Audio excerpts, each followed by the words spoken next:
Imagine this, right? A time when a heart condition, it was basically a death sentence, like a ticking time bomb. Yeah. No way to defuse it. Yeah. That was the reality back in 1967, until one surgeon, this guy, Dr. Christiaan Barnard, he dared to imagine something crazy for the time. Yeah. Replacing a human heart with another one. Wow. That's the story we're diving into today. The very first successful human heart transplant. Incredible. It's wild. We're going to meet this Barnard guy, brilliant surgeon, maybe a little bit reckless, who knows, but determined to push the limits of what medicine could do. And then there's his patient, Louis Washkansky, this guy given just weeks to live, and the story of Denise Darval, the young woman whose, well, her tragic death gave him a chance. It's a story with twists and turns, pushes the boundaries of what we knew about medicine and raises some really, really profound ethical questions we're honestly still dealing with today. I bet. To really understand what Barnard did, we got to rewind, go back to the 1960s. What was it like treating heart disease back then? Okay, so imagine you're a doctor, right? You got to treat this disease, but it's like your hands are tied. Oh, wow. That's what it was like. You could give some meds, manage the symptoms, maybe buy a little time, but a failing heart. That was it. Game over. Replacing a heart? That was like, I don't know, something out of a comic book. Bleak. And sounds incredibly bleak. So what was it about this whole challenge, this impossible thing, that made Barnard go after such a radical solution? Well, you see, Barnard, he wasn't just some surgeon. He was like an inventor, constantly thinking, pushing, and the limits he faced, they really bothered him. He trained with these pioneers of heart surgery, saw firsthand what heart disease did to people. Yeah. This wasn't just textbook stuff for him. It was personal. We saw it happen right in front of him. Exactly. And what's interesting is organ transplantation, it wasn't, totally new. People tried it before, but the body, it's got this defense system, right? The immune system. Yeah. And it sees a new organ, any organ from someone else, as a threat. It tries to fight it off. So it's like you need a new heart to live, but your own body tries to kill it. Exactly.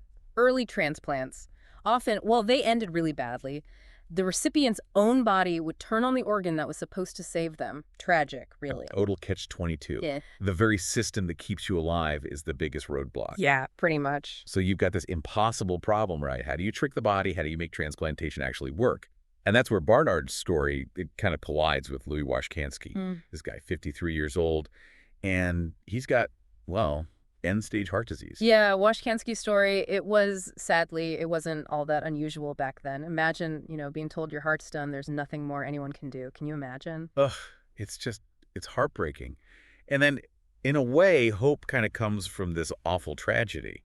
Denise Darval, she's young, she's in a car accident, it's fatal. And this is where the whole thing about organ transplantation, the ethics, it gets really, really complicated. You're telling me, back in '67, organ donation, it wasn't like it is now. People didn't talk about it much, didn't always understand it.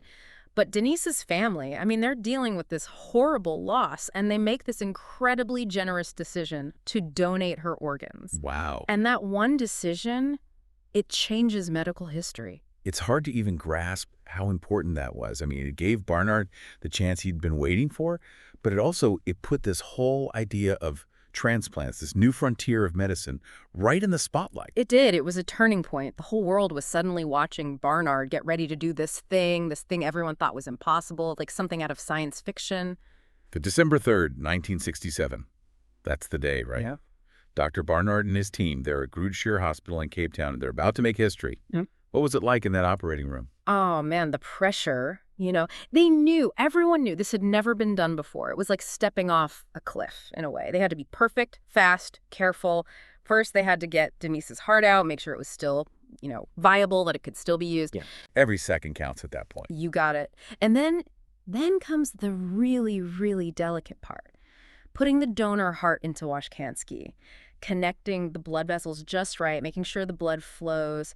Man, they were good. They planned everything so carefully. And they did all this with the technology they had back then, in the 60s. It's kind of mind-blowing when you think about it. It really is. They were incredibly inventive. But it wasn't just the surgery, right?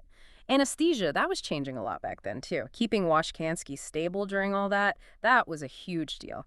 The anesthesiology team, they were heroes, too, even if people don't always realize it. It was a whole team, everyone pushing the limits. And like you said, the whole world was watching. What happened when the news broke? It worked, right? Oh, yeah. Barnard, overnight, he was like a rock star, famous all over the world, headlines, new age of medicine and all that. And for a little bit, it felt like a total victory. Washkansky, he woke up, he talked, even joked around with the doctors, like a miracle. Wow. It's powerful, right? Has there. This guy, so close to death, and suddenly he's got a second chance. It captured everyone's imagination. But, of course, it's not the end of the story. Not quite. Transplants, back then, they were still so new, so many unknowns. Washkansky's case, it showed just how complicated all this was. It's almost like, I don't know, this glimmer of hope, and then bam, this huge setback. Washkansky's body, it starts rejecting the new heart. Just shows you, even with this amazing surgery, the body, it fights back. Yeah, it's a balance, right? Pushing the limits, but also respecting how complex the body is. And back then, the drugs, the immunosuppressants, the ones that help stop the rejection, they were so new. So it's like they're trying to fine-tune this thing, but they don't even have the right tools yet. Exactly. And sadly, Washkansky, he only lived for 18 days after the transplant. Really sad, but even so, this huge turning point for transplantation. So it's like they opened the door a crack, but it was still dark inside. How did that feel for Barnard and his team? Did they see it as a failure? No, not at all. They learned so much. Think about it. All the data, everything they figured out in that one surgery, they proved it could be done. A heart transplant. It was huge. Like sending a spaceship out there. Even if it doesn't make it, you learn so much from the journey. That's a good way to put it. And, that one surgery, it was like this catalyst. Surgeons everywhere, they were inspired, started working on their techniques, getting better at connecting blood vessels, making the whole operation safer. And I bet the drug development, that took off too, right? Finding better immunosuppressants. Big time. That's what led to cyclosporine in the 80s. Completely changed the game, made preventing rejection way more effective. One breakthrough leading to another, that's how it always works. It's amazing when you think about it. This thing, back in '67, it seemed crazy, risky.